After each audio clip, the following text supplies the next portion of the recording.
Bonsoir Salia. Bonsoir. Chronique en public ce soir. Ouais. Parce que Sophie Coignard-Dupont est avec nous, Bruno Jeudi également. On va parler dans un instant du sujet dont vous nous parlez, vous, ce soir.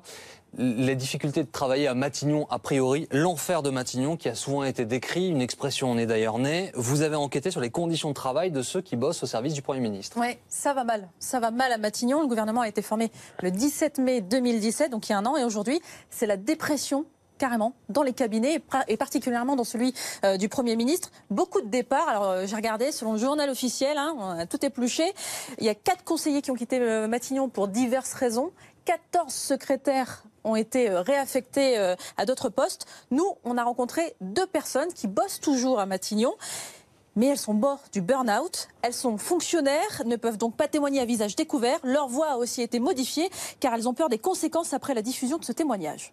Vous travaillez tous les 2 à Matignon. Racontez-moi, c'est quoi l'ambiance? L'ambiance est tendue et pour la plupart du personnel, beaucoup de gens en souffrance dans leur poste. Comment ça se caractérise? Ça va toujours, quand ils vont nous demander quelque chose, ça va être toujours pour avant-hier. C'est tout le temps dans l'urgence. On ne va jamais me dire, le lundi, on va étaler ça sur toute la semaine, comme on faisait avant. Ils ne sont jamais satisfaits de ce qu'on fait, ça leur va jamais. Il aurait pu arriver plus tôt, il aurait pu être fait différemment. Est-ce qu'il y a eu des moments où c'était tendu parce que le travail n'était pas considéré? Ou mal considéré? C'est le quotidien, je pense. Je crois qu'il n'est jamais réellement considéré. Quand un conseiller dit à quelqu'un qu'elle peut sauter à tout moment, qu'il décide si elle sera encore là le mois prochain, la semaine prochaine, comme ça, en face à face, je pense que c'est quelque chose qui n'est pas facile à encaisser, pas facile à vivre pour la personne. Être exigeant, c'est une chose, mais travailler beaucoup plus sans compensation, c'est anormal. Et c'est le cas actuellement au cabinet. Lorsque vous avez 2 secrétaires qui travaillent en brigade, et finalement l'une des 2 est en congé. En brigade, ça veut dire qu'elles font une partie de la journée? Voilà, exactement. Une commence à 8h30 jusqu'à 15h et la seconde, 14h à 20h30. Si l'une des 2 est en congé, la présente, elle va travailler de 8h30 à 20h, ce qui est tout à fait illégal et anormal. Face au travail intensif des conseillers qui restent très tard, donc on a fait appel à des secrétaires pour travailler 3h, 4h du matin.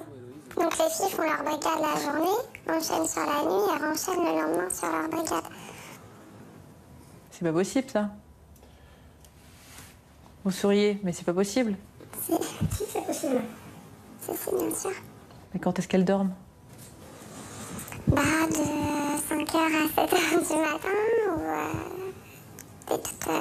c'est du repos, quoi. Mais le problème touche aussi les conseillers. Eux aussi sont en souffrance? On a vu les conseillers pleurer, vus par des gendarmes, des gardes républicains qui côtoient régulièrement les conseillers. Il y a des conseillers qui pleurent à Matignon? Bah oui. Vous, quand vous allez au bureau tous les matins, vous vous dites quoi? Moi, en tout cas, j'ai une boule au ventre. Parce qu'on n'est jamais sûr de garder son poste. Comme dans un jeu où vous voyez les autres tomber, vous savez pas quand vous allez tomber, en fait. Et là, on sait jamais si on finira la semaine, en fait. Il y a eu au moins 14 départs forcés du cabinet vers d'autres cabinets ou sur des postes divers hors cabinet. C'est étonnant qu'un gouvernement arrive et plus personne ne fasse l'affaire, sachant qu'elles ont 10, 15, 20 ans d'expérience. On sait que ça peut être dur, on sait qu'il y a du rush, on sait qu'ils passent beaucoup de réformes, qu'ils veulent changer beaucoup de choses, mais dans le respect. On a eu aussi des anciens premiers ministres qui étaient difficiles, mais non, c'était pas aussi dur, c'était pas aussi malsain comme ambiance. Vous avez l'impression d'être des pions? Complètement. Je suis déjà surprise qu'ils connaissent nos prénoms des fois. Voilà, ça craque tellement que la direction du cabinet d'Édouard Philippe a eu la bonne idée de faire appel à une coach en bien-être. Donc elle est venue 4 fois en mars et en avril dernier pour une séance d'1 heure, pour des séances d'1 heure à chaque fois avec huiles essentielles pour relaxer les gens, des groupes de 5-6 personnes. Et pour info, quand elle s'occupe des groupes de 10-12 personnes, elle demande 230 € de TTC pour 1 heure de relaxation. Comment réagit le Premier ministre à tout ça, Salia ? Eh bien, on l'a posé la question, c'était ce matin, après le séminaire gouvernemental à l'Élysée. C'est Jérémy Trottin qui lui pose la question. Bonjour Monsieur le Premier ministre, Jérémy Trottin pour BFM TV.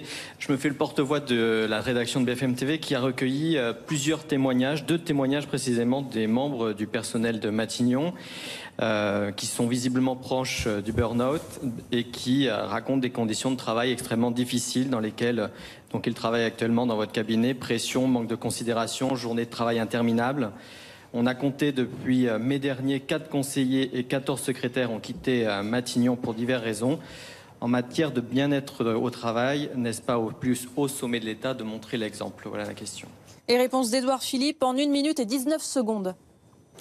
Merci pour votre question. Vous avez raison, à Matignon, on travaille beaucoup, et j'y veille. La pression est considérable, notamment parce que les attentes des Français sont considérables. Et compte tenu de cette pression, compte tenu de l'intensité du travail, on ne peut pas, dès lors qu'on constate que quelque chose ne va pas, espérer que ça va s'arranger ou attendre. Et donc, on prend des décisions rapides et lorsque quelqu'un me dit « ça ne va pas bien se passer », on en tire les conséquences.